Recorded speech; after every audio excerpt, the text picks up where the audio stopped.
శ్రీ గురుభ్యో నమ. నేను మీ ప్రసాద్. మీరు చూస్తున్నారు ప్రసాద్ పూజ టెంపుల్ బ్లాగ్.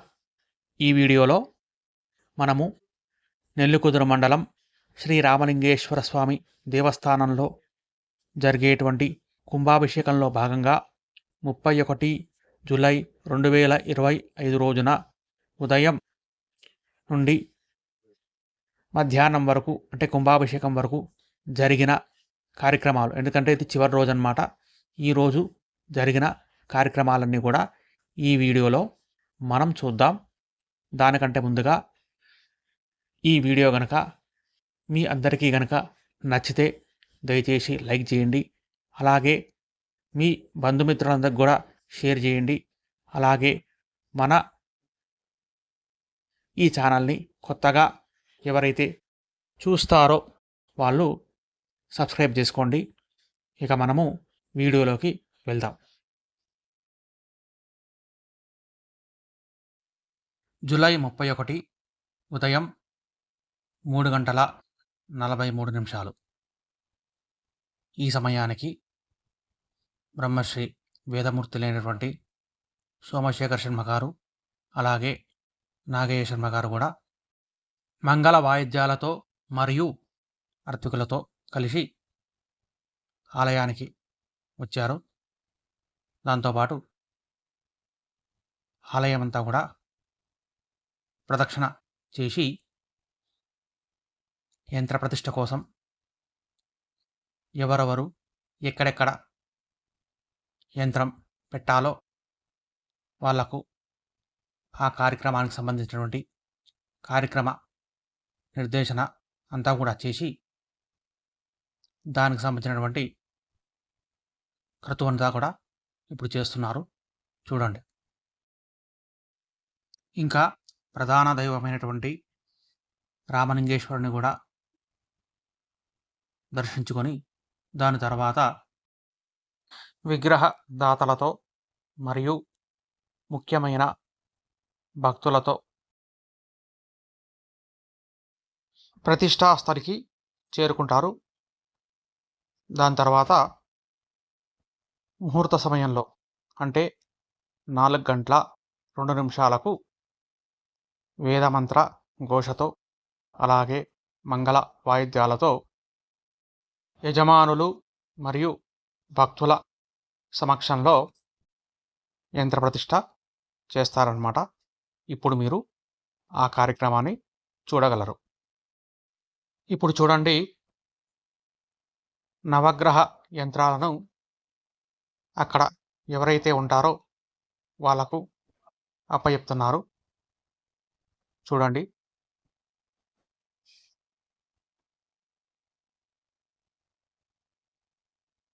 దాని తర్వాత ఇక్కడ ఒక శివలింగం ప్రతిష్ఠిస్తారన్నమాట. అక్కడ కూడా ఒక యంత్రాన్ని ఉపజెప్పి, అంతకుముందే కన్యక పరమేశ్వరి యంత్రాన్ని అక్కడ కూడా ఉపజెప్పి, అలాగే సుబ్రహ్మణ్య స్వామి యొక్క యంత్రాన్ని కూడా అక్కడ ఉపజెప్పి, ఎక్కడైతే నంది ధ్వజం ప్రతిష్ఠిస్తారో ఇప్పుడు అక్కడికి చేరుకుంటున్నారు. చూడండి.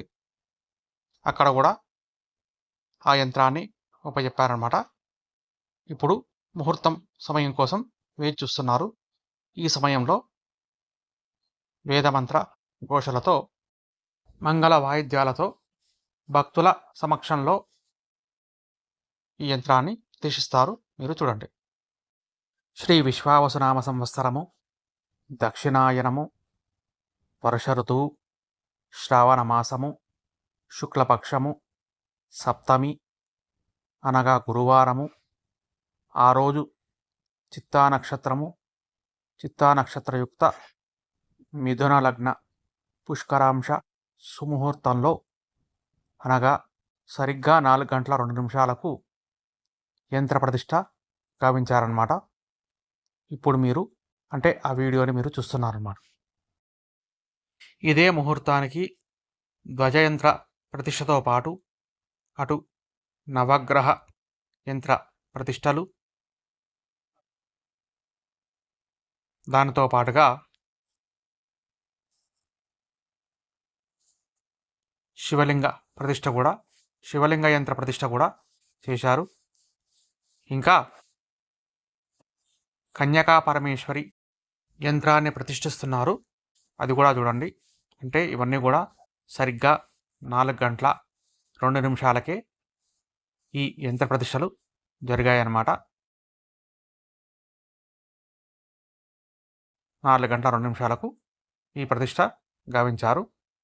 దాంతోపాటుగా సుబ్రహ్మణ్య స్వామి యొక్క ప్రతిష్ట కూడా ఇదే ముహూర్తానికి జరిగిందనమాట. ఇప్పుడు మీరు ఆ వీడియో చూడండి.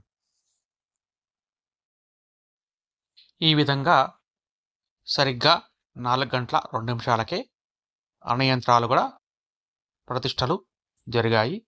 ఇప్పుడు మామూలుగా ఎవరైతే విగ్రహ దాతలు ఉన్నారో వాళ్ళు మామూలుగా ఫోటో క్లిప్పింగ్స్ ఉన్నాయన్నమాట. అదంతా కూడా కాస్త చూడండి. వీరు విగ్రహ దాతలన్నమాట. ఈ విధంగా ఈ విగ్రహదాత అందరూ కూడా ఫోటోలకి కాస్త పోజ్ ఇచ్చారు. ఎప్పుడైనా ముహూర్తం అంటే ఆ ముహూర్తానికి యంత్రాన్నే ప్రతిష్ఠిస్తారు. యంత్ర ప్రతిష్ఠ అయిపోయాక అప్పుడు శిల్పి వచ్చి విగ్రహాలను వాటిపై కూర్చోబెడతాడనమాట. ఇప్పుడు మీరు ఆ వీడియోని చూస్తున్నారు. అటు నవగ్రహాలను, దాంతోపాటు ఇక్కడ కన్యకా పరమేశ్వరి విగ్రహాన్ని, దాని తర్వాత సుబ్రహ్మణ్య స్వామి అంటే సర్పరూపంలో ఉండేటువంటి సుబ్రహ్మణ్య స్వామి యొక్క విగ్రహాన్ని కూడా వాళ్ళు కూర్చోబెట్టి దాన్ని ఫిక్స్ చేస్తున్నారు అన్నమాట. దీని తర్వాత రాతిధ్వజం, అదే మన నందిధ్వజాన్ని కూడా వీళ్ళే పెడతారనమాట. అంటే క్రేన్ ద్వారా పెట్టాక వాళ్ళు దాన్ని సరైన పద్ధతిలో కూర్చోబెడతారనమాట. ఇప్పుడు మీరు ఆ వీడియోనే చూస్తున్నారు.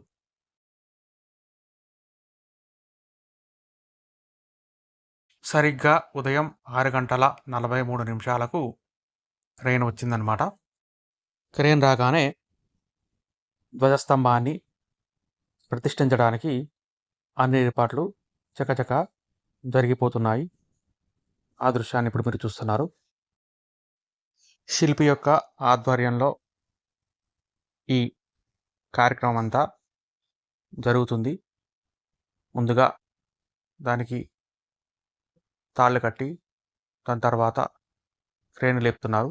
దాంతోపాటుగా వచ్చినటువంటి అశేష జనవాహిని పోలీసులు ముందుగా కంట్రోల్ చేసి దాని తర్వాత అంటే ఆ క్రేన్ సహాయంతో ఈ ధ్వజస్తంభాన్ని ముందుగా తాళ్ల సహాయంతో లేపుతున్నారన్నమాట. లేపి దాన్ని ఏ యాంగిల్లో తీసుకొస్తే అది మనకు కరెక్ట్గా ఉంటుందో దాని ప్రకారంగా వాళ్ళు ముందుగా ఆలోచించుకొని దాన్ని లేపుతున్నారు. చూడండి.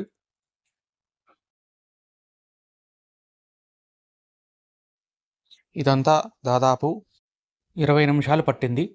కాబట్టి ఈ కార్యక్రమం అంతా స్పీడ్ మోషన్లో పెడుతున్నాను. చూడండి.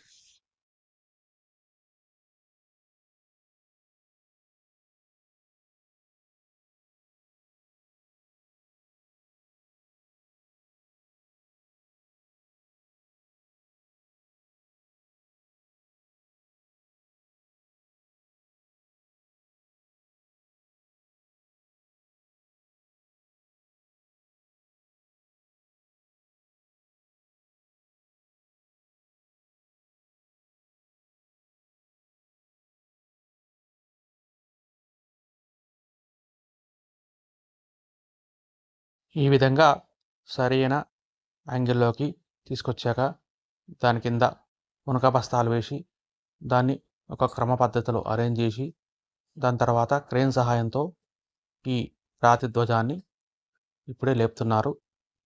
దాంతోపాటు పోలీసులంతా కూడా కంట్రోల్ చేస్తున్నారు. దాంతోపాటు కొంతమంది వాలంటీర్లు కూడా వచ్చే భక్తులందరినీ కూడా కంట్రోల్ చేసి దాని తర్వాత ధ్వజాన్ని లేపుతున్నారు. ఇప్పుడు మీరు ఆ దృశ్యాన్ని చూస్తున్నారు. ఈ విధంగా ఈ కార్యక్రమం అంతా కూడా జరిగింది. ఈ సమయంలో అక్కడుండే భక్తులందరూ కూడా ఓం నమ శివాయ అనేటువంటి నామాలు బాగా ఉచ్చరిస్తూ ఉన్నారు. దాంతోపాటు ఇంకా కొంతమంది భక్తులు పుష్పాభిషేకం కూడా చేస్తున్నారన్నమాట. అయితే కాపీరైట్ ఇష్యూ వల్ల ఆ సౌండ్ అంతా కూడా నేను కట్ చేశానన్నమాట.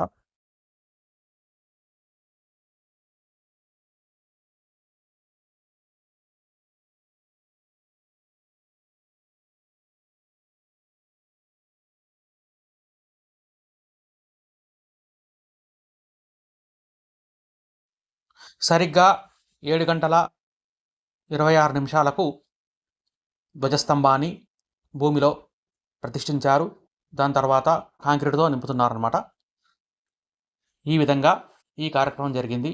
ఇదంతా కూడా మా స్వగ్రామం అయినటువంటి నేల్లికుదురు గ్రామము, అంటే మండలం కూడా నేల్లికుదురే, మహబూబాబాద్ జిల్లా, తెలంగాణ రాష్ట్రంలో ఉంది. ఇది ఆ రోజు ఉదయం 7:30కు ధ్వజస్తంభం పూర్తిగా ప్రతిష్ఠించారన్నమాట. ఇది నందిధ్వజం కాబట్టి పైన నందీశ్వరుని కూడా ప్రతిష్ఠిస్తున్నారు. ఆ దృశ్యాన్ని కూడా మీరు చూడండి.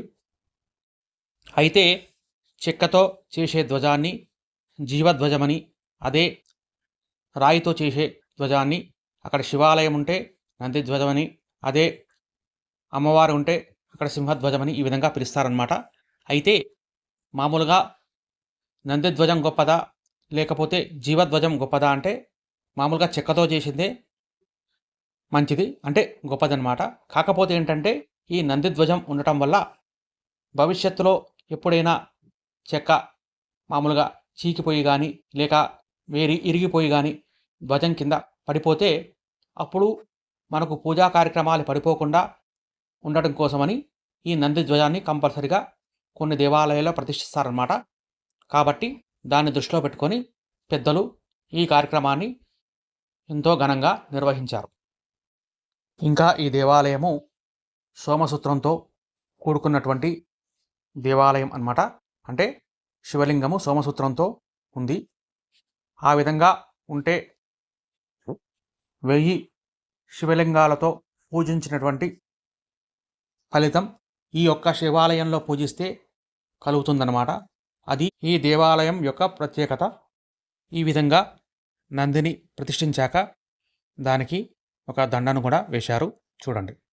ఈ విధంగా నందిధ్వజం ప్రతిష్ఠ జరిగాక, అంటే అన్ని విగ్రహాలు ప్రతిష్ఠ అయిపోయాక కళాన్యాసము అనే కార్యక్రమం నిర్వహించారు. దాని తర్వాత ప్రాణప్రతిష్ఠ కూడా చేశారన్నమాట. ఇదంతా కూడా ప్రైవేట్గా జరిగే కార్యక్రమం కాబట్టి దీన్ని వీడియో తీసే పర్మిషన్ లేదు, అందువల్ల వీడియో తీయలేదు.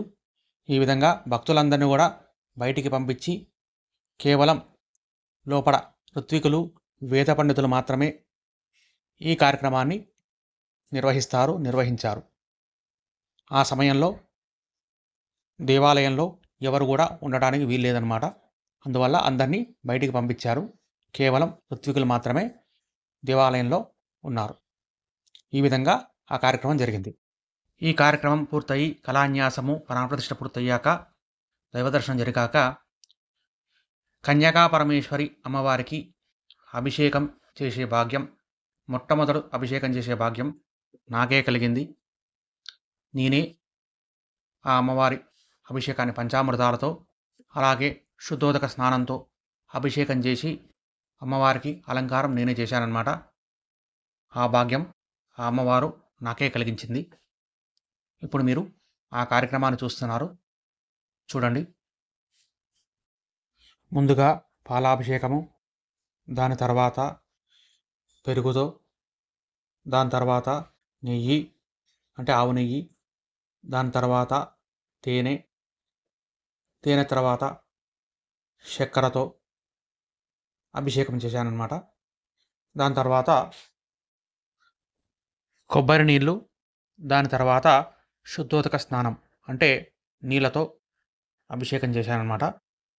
ఇదంతా పూర్తయ్యాక మామూలుగా అమ్మవారికి వస్త్రాలంకరణ ఇవన్నీ జరిగి చివరిగా అమ్మవారి దర్శనం కూడా జరిగిందనమాట. ఇది ఆ రోజు ఈ కార్యక్రమం జరిగింది. ఇంకో పక్క ఇంకో ఋత్వికులు శివలింగానికి కూడా అభిషేకం చేశారు. దాంతోపాటు నవగ్రహాలకు, అలాగే శివుడికి, గణపతికి ఈ విధంగా ఎవరెవరికి ఎక్కడెక్కడ అభిషేకం చేయమన్నారో అక్కడక్కడ వాళ్ళు అభిషేకం చేసి మామూలుగా అలంకారం చేశారనమాట.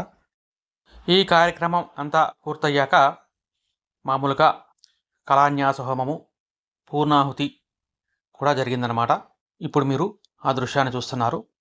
పూర్ణాహుతి కార్యక్రమం మొత్తం పూర్తయ్యాక మంటప దేవతలందరినీ కూడా ఉద్వాసన పలికి ఆ కలశాలతో ఇప్పుడు కుంభాభిషేకము అనే కార్యక్రమం నిర్వహిస్తారన్నమాట. ఇప్పుడు మీరు ఆ కార్యక్రమాన్ని చూడండి.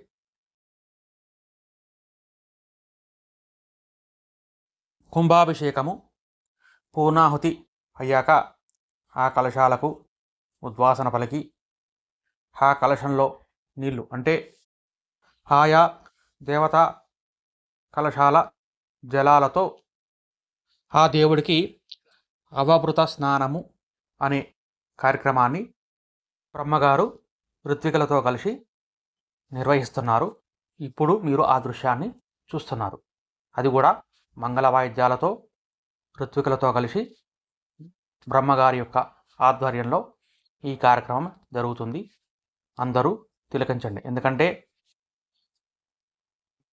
ఈ కార్యక్రమాన్ని కొంతమందే చూసే అవకాశం ఉంటుంది, అందరూ చూడలేరు. కాబట్టి దీన్ని నేను వీడియో తీసి మీ అందరి కోసం పెట్టానన్నమాట. ఈ విధంగా అటు గణపతికి, తర్వాత సుబ్రహ్మణ్య స్వామికి, ఇప్పుడు కన్యకా పరమేశ్వరికి ఈ అవభృత స్నానం చేస్తున్నారు. చూడండి. అమ్మవారి అలంకారం తర్వాత ఈ విధంగా అమ్మవారి దర్శనం జరిగింది. చూడండి. ఇక్కడ కూడా అవభృత స్నానం జరిగాక తర్వాత నవగ్రహాలు, అలాగే బయట ఉండే వాయులింగం అంటారన్నమాట. అంటే భక్తులందరూ కూడా వాళ్ళు అభిషేకం చేసుకోవడానికి కల్పించినటువంటి ఒక శివలింగం అన్నమాట. అటు హనుమంతుడికి, దాంతోపాటు నవగ్రహాలకు ఈ అవభృత స్నానం జరిపిస్తున్నారు.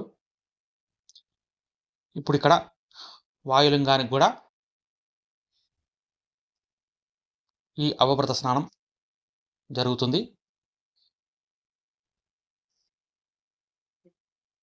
దాంతోపాటుగా అంటే ఈ దేవాలయం యొక్క ప్రధానమూర్తి అయినటువంటి రామలింగేశ్వరుడికి, అలాగే గంగా గౌరికి కూడా, అంటే లోపల అమ్మవారు అయ్యవారు ఇద్దరు కూడా ఒకే గర్భాలయంలో ఉంటారనమాట. ఇది కాకతీయుల కాలంలో ప్రతిష్ఠించినటువంటి విగ్రహాలు కాబట్టి చాలా వరకు కూడా శివుడికి వాయువ్య భాగంలో అమ్మవారు ఉంటుంది. అది కూడా ఒకే గర్భాలయంలో ఉంటుందన్నమాట. దాంతోపాటు అక్కడ గణపతి, నందీశ్వరుడు కూడా ఉంటారన్నమాట. దాని తర్వాత కొత్తగా ప్రతిష్ఠించినటువంటి నందిధ్వజానికి ఈ విధంగా అవభృత స్నానం చేపించి, దాని తర్వాత ఇప్పుడు ప్రధానమైన గోపురాల కంటే రామలింగేశ్వరి గోపురానికి, దాంతోపాటు కన్యకా పరమేశ్వరి గోపురానికి, అలాగే గణపతి గోపురానికి కూడా కుంభాభిషేకం జరుగుతుంది. ఇప్పుడు మీరు ఆ కార్యక్రమాన్ని చూస్తున్నారు. మీరందరూ కూడా శ్రద్ధగా తిలకించి ధన్యులు కాగలరని నా మనవి. ఇది ఎప్పుడో కానీ జరిగే కార్యక్రమం కాదు, చాలా అరుదుగా జరిగే కార్యక్రమం అన్నమాట. ఇది కూడా మంగళ వాయిద్యాలతో, వేద ఘోషతో, అలాగే పండితుల యొక్క సమక్షంలో ఈ కార్యక్రమం జరుగుతుంది. కాబట్టి అందరూ కూడా చూడండి, చూసి తరించండి. అలాగే ఈ వీడియో కనుక మీ బంధుమిత్రులందరికీ కూడా షేర్ చేయండి. దానివల్ల వాళ్ళు కూడా ధన్యులవుతారు. మీకు పుణ్యము, వాళ్ళకు పుణ్యము కలుగుతుంది. ఎందుకంటే ఇది ఎప్పుడో అరుదుగా జరిగే కార్యక్రమం అన్నమాట. కాబట్టి అందరూ కూడా తిలకించండి. ఈ కార్యక్రమం అంతా బ్రహ్మశ్రీ వేదమూర్తులైన వెలుకూచి సోమశేఖర శర్మ గారు మరియు వెలుకూచి నాగేగార్ల ఆధ్వర్యంలో ఈ కార్యక్రమం జరిగింది. ఎంతో శాస్త్రీయంగా వాళ్ళు ఆచరించారు. దీని తర్వాత స్వామివారికి శాంతి కళ్యాణం నిర్వహించారు. ఈ విధంగా ఉదయం నుండి మధ్యాహ్నం వరకు యంత్ర ప్రతిష్ఠ నుండి కుంభాభిషేకము, స్వామివారి శాంతి కళ్యాణం వరకు కార్యక్రమాలన్నీ జరిగాక అటు భక్తులకి అన్నప్రసాద వితరణ జరిగింది. దాని తర్వాత ఋత్వికులు, వేద పండితులందరూ కూడా భోజన కార్యక్రమాలన్నీ పూర్తయ్యాక మధ్యాహ్నం సుమారు 3 గంటల ప్రాంతంలో పండిత ఆశీర్వచనము జరిగింది. దాని తర్వాత పండిత సన్మానం కూడా మామూలుగా ఈ నిర్వాహకులు ఎంతో శ్రద్ధతో నిర్వహించారు. ఇప్పుడు మీరు ఆ దృశ్యాన్ని తిలకించగలరు.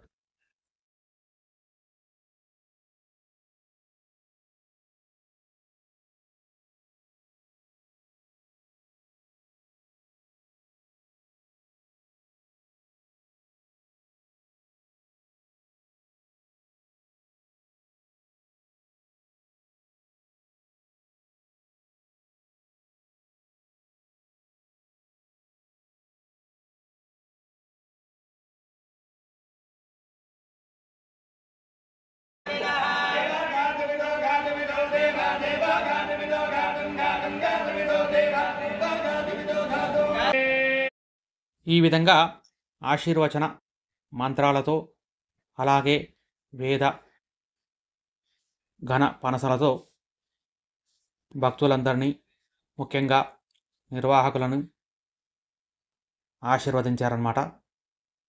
ఈ విధంగా ఆశీర్వచన కార్యక్రమం జరిగాక నిర్వాహకులు పండితులను ఘనంగా సత్కరించారు.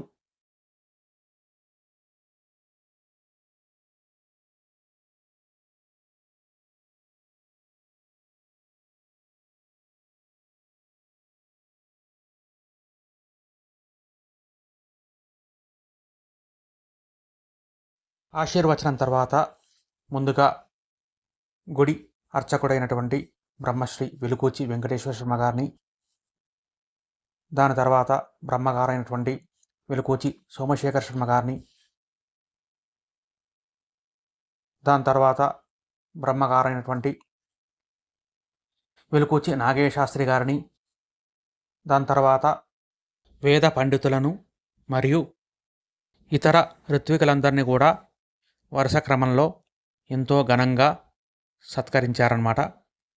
ఈ కార్యక్రమం అంతా కూడా కన్నుల పండుగగా ఎంతో నయనానందకరంగా ఈ కార్యక్రమం జరిగింది. ఇప్పుడు దాన్ని మీరందరూ కూడా తిలకించగలరు.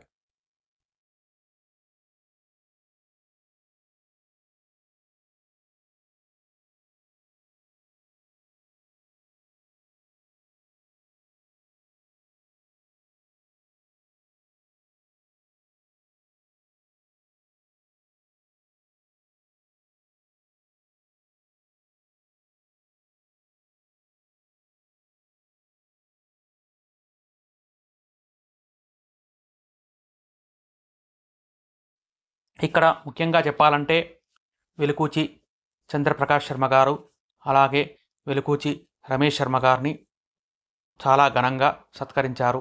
ఎందుకంటే వాళ్ళు ఈ దేవాలయ నిర్మాణానికి చాలా కఠోరమైన శ్రమతో ఈ దేవాలయాన్ని ఎన్నో రకాలుగా అభివృద్ధి చేశారన్నమాట. అంటే భక్తుల యొక్క సహకారంతోనే వీళ్ళు అభివృద్ధి చేశారన్నమాట.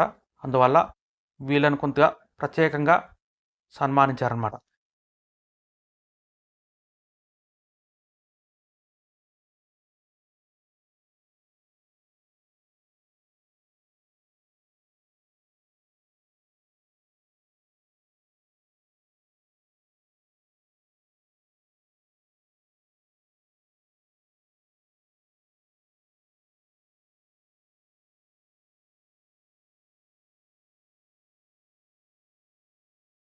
అదే రోజు సాయంకాలం పూట రథోత్సవం ఎంతో కన్నుల పండుగగా జరిగింది.